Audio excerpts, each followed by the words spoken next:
What's up, everybody? I'm Jason. This is the Freebird Garage, and we are starting this day off with a little caffeine and some gas, everyone's favorite also topic out there in this world today.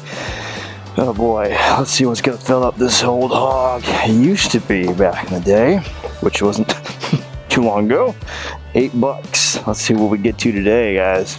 $21 for 3.648 gallons.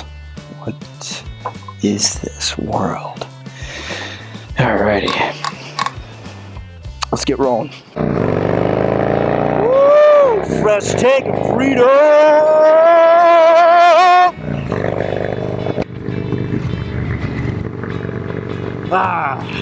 Alright, crisp, cool morning, beautiful Michigan day. We don't get those nice warm mornings. Sometimes we do, but in Michigan, starts out pretty cool, midday warm, and end day pretty cool. That's what you get in the Michigan summers, but you get this luscious green everywhere. I don't think it ever really comes out that well on the camera, but look at that beautiful greenness. I noticed that the other day when I was looking up other stuff, that I forget that when I travel, that a lot of people talk about when they come to Michigan is how green everything is. And then you're like, oh yeah, that's kind of, you know, second nature here. Like everything is just generally just nature. But I gathered you all today, powwowed on this one.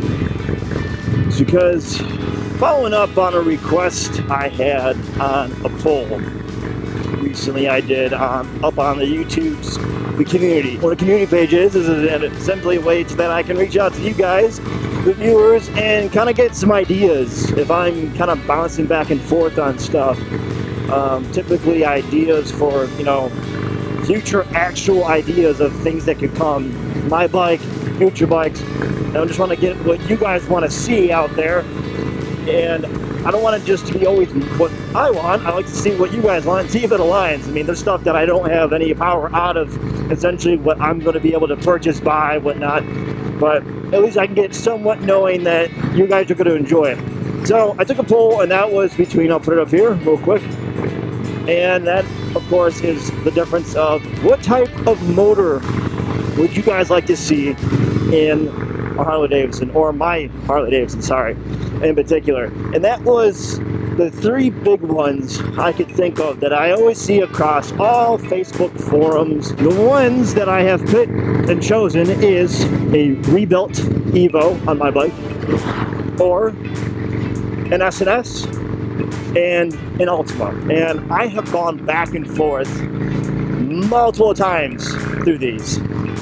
The whole world of Harley, I would say, majority of it screams S&S. That's what it is. I mean, like, and that's not to say that it isn't bad, and that's not to say that it is the best. It's just generally when you think high performance, it's like the Kleenex of motorcycles is S&S. It is the top of the brand. It's the Edelbrock. It's the Lingenfelter. It's the Roush. That's what it is. They have the industry standard for high performance Harley motors, and they have done fantastically throughout all the Harleys. So in my personal opinion, I think the 111 is probably what I would go with in this. If I had to choose S&S, is what I would go with in this particular motor, because you're going to get, you know, reliability, you get plenty of horsepower for this body, and I believe the RPM range runs generally a little higher to the same as this one does. The 124, I believe, because the compression ratio doesn't go as high, so it's a little better higher average. I want to look into that just to have, that's the minute stuff. It's more so the cost that really puts your budget out the window. I mean, if you're going to go and resell, I just had this video about product bikes and reselling.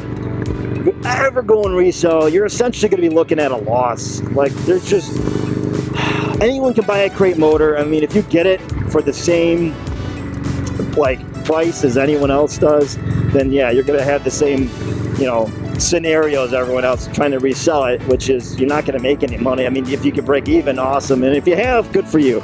But generally speaking, you're going to take a little bit of a loss on that motor. So that is a major downside for myself, just in case if I ever do. All right, so the other part is, of course, Altima. I'm only going to touch very lightly on this because I don't know enough about Altima. I've always been, I think, treated unfairly, or maybe not the best of what I've seen in forums. Like, from what I've seen people talk about Altimas, they veer. I mean, I see most people that get the Altima, I think it's called the Sidewinder.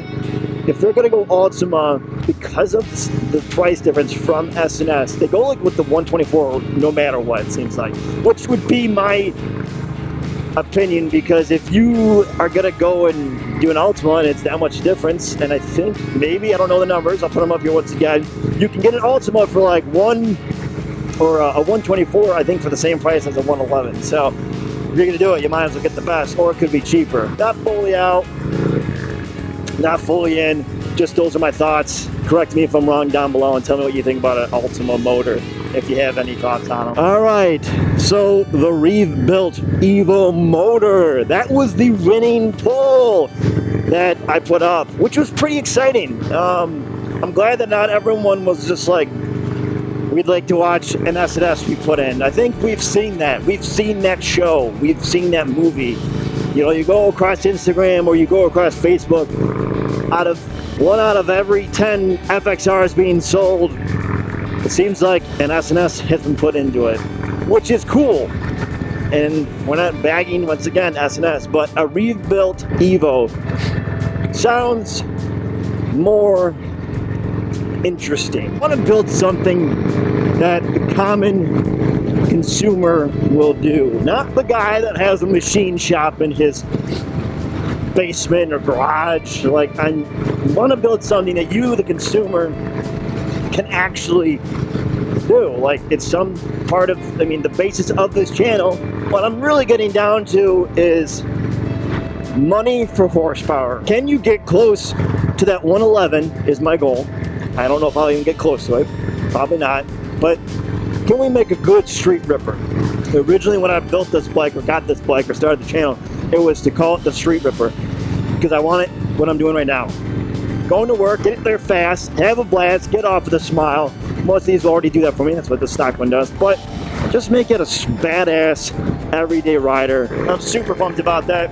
Took a while to decide which way I want to go, but I think with like money and what you guys would rather see is seeing a motor being rebuilt than me just shoving an S&S motor into it.